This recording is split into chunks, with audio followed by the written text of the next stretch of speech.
Charlestown State Prison, Massachusetts. February 1946. Cell Block D. Malcolm Little sits on a thin mattress, staring at a letter from his brother. He wants to write back. He can't. Not because he doesn't have paper. Not because he doesn't have a pencil. Because he doesn't have the words. His vocabulary ends at the 8th grade level. His handwriting looks like a child's. And in that moment of frustration, of shame, of helplessness, Malcolm makes a decision that will echo for the next 60 years. He decides to educate himself, one word at a time. Let's back up. Malcolm Little, later known as Malcolm X, is 20 years old when he enters Charlestown State Prison in 1946. He's been sentenced to 8 to 10 years for burglary, larceny, breaking, and entering. He's angry, bitter. The system put him here. White society put him here. And he's not wrong about that. But anger without direction is just noise. The other inmates call him Satan, not because he's violent, because he's blasphemous. He mocks religion, mocks God, mocks anyone who believes in anything. He's lost. But then something happens. His brother Reginald visits, tells him about a man named Elijah Muhammad, tells him about the Nation of Islam, tells him about a different way to see the world. Malcolm is skeptical, but he's also desperate. Desperate for meaning, desperate for purpose, desperate to understand why his life has gone the way it has. So he starts reading, not novels, not entertainment. He starts reading to understand. But there's a problem. Malcolm can barely read. He can sound out words. He can get through a page. But comprehension, retention, articulation, he's lost. He picks up a book from the prison library. It's about philosophy. He gets through the first page, maybe understands 30% of it. The second page, less. By the third page, he's frustrated, puts the book down. He tries another. Same result. He tries a third. Same. And that's when Malcolm realizes something that changes everything. You can't learn what you can't understand. And you can't understand what you don't have the words for. So Malcolm makes a decision. If he's going to educate himself, he needs to start at the beginning. Not with philosophy, not with history, not with politics, with words. Malcolm requests a dictionary from the prison library. Not a pocket dictionary. The full Webster's. The thick one. The one with every word, every definition, every etymology. The librarian, a middle-aged white woman named Mrs. Beatrice, looks at him like he's joking. You want the unabridged dictionary? Yes, ma'am. That's a reference book. You can't check it out. Then, I'll read it here. She pauses, looks at him. This young black man, rough around the edges, asking for a dictionary like it's a novel.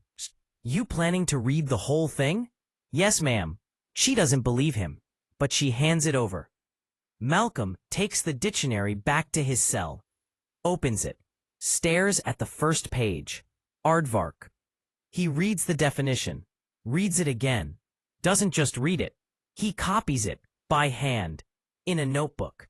Then, the next word, abase. Copies it. Abash. Copies it. Abate. Copies it. One word at a time. He doesn't skip, doesn't skim. Every word, every definition, every example sentence. Why? Because Malcolm understands something most people don't. Knowledge isn't about speed, it's about retention.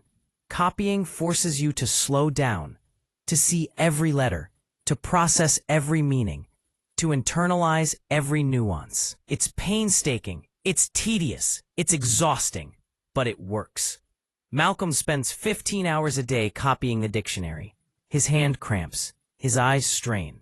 The guards walk by, see him hunched over a notebook, and laugh. Look at Satan, thinks he's going to be a scholar. They'll give up in a week. Some mock him, some ignore him. Malcolm hears them. Doesn't respond, just keeps writing. Abdomen, abduct, aberration. Days turn into weeks, weeks turn into months. Malcolm finishes the A's, moves to the B's. Babble, bachelor, bacteria. The other inmates start noticing. Some mock him, some ignore him, but a few, just a few, start asking questions. What are you doing, man? Learning. What? Learning what? Everything. One inmate, a guy named Bimby, older, educated, serving time for fraud, sits down next to Malcolm one day. You're copying the dictionary. Yes. Why? Malcolm looks up. Oranges. Meets his eyes. Because I'm tired of being ignorant. Bimby nods, doesn't laugh, doesn't mock. That's the smartest thing I've heard anyone say in here. Bimby becomes Malcolm's first teacher, not formally, just through conversation. He recommends books, explains concepts, challenges Malcolm's thinking, and Malcolm absorbs it all. By the end of the first year, Malcolm has copied the entire dictionary, every word, every definition. But he doesn't stop there. He starts reading, really reading. History, philosophy, religion, science, literature. He reads W.E.B. Du Bois, Carter G. Woodson, Frederick Douglass, Herodotus, Kant, Schopenhauer, Shakespeare. He reads about slavery, about colonialism, about the history of Africa before European contact, about civilizations that thrived while Europe was in the Dark Ages. And with every book, Malcolm's understanding of the world expands. But more importantly, his understanding of himself expands. 2 years into his sentence, Malcolm writes a letter to Elijah Muhammad. It's not the scrawled, barely legible writing of a man with an 8th grade education. It's articulate, thoughtful, precise. Elijah Muhammad writes back, encourages him, tells him to keep studying. Malcolm does. He starts debating other inmates, not arguing, debating, using logic, using evidence, using the vocabulary he's built word by word. The guards notice. The warden notices. One day, the prison chaplain, a white man named Reverend Samuel, approaches Malcolm. I hear you've been reading quite a bit. Yes, sir. What are you reading? Malcolm lists off a dozen books, history, philosophy, theology. The chaplain is impressed, but also skeptical. And what have you learned? Malcolm looks at him, calm, steady. I've learned that history is written by the conquerors, that the oppressed are erased, that education is the only way to reclaim what's been stolen. The chaplain pauses. Wasn't expecting that. You sound like a scholar. I'm a student. Of what? Truth. The chaplain walks away. Doesn't know what to make of this young man who entered prison as Satan and is leaving as something else entirely. By 1952, Malcolm has read over 200 books. He's studied Latin, he's studied linguistics, he's studied world religions. But more than that, he's studied himself. He's no longer Malcolm Little, the angry street hustler. He's becoming Malcolm X, the thinker, the speaker, the leader. August 7th, 1952. Malcolm is released from prison. He's 27 years old. He spent 7 years behind bars. But he's not the same man who walked in. He joins the Nation of Islam, becomes a minister, starts speaking at temples. Small crowds at first, then bigger still. People are captivated, not just by what he says, but by how he says it. His vocabulary is vast, his arguments are sharp. His delivery is powerful. Reporters start covering him, calling him the angriest Negro in America. But they also call him one of the most articulate. In 1960, Malcolm is invited to speak at Harvard University. Harvard, the same institution that wouldn't have let him through the door as a student.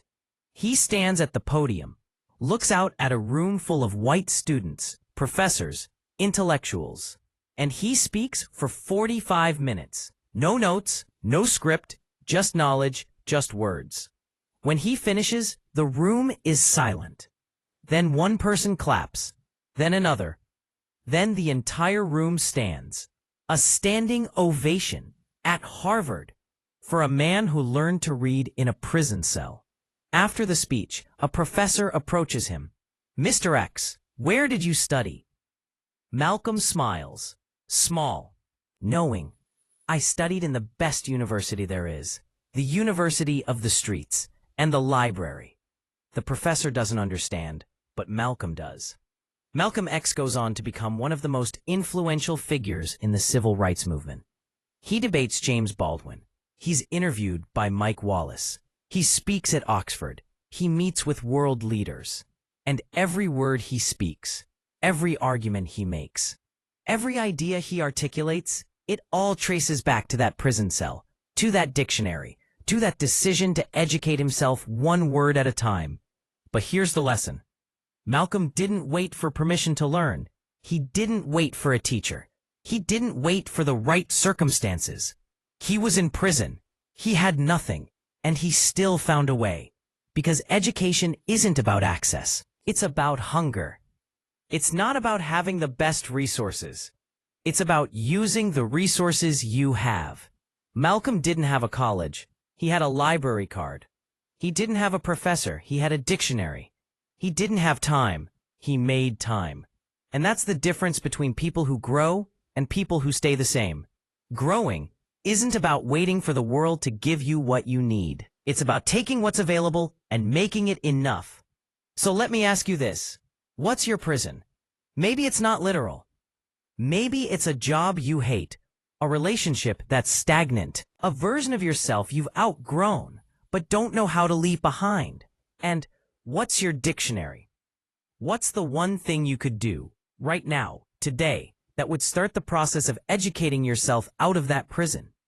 Because here's the truth Malcolm learned. No one is coming to save you. No one is coming to educate you. No one is coming to hand you the life you want.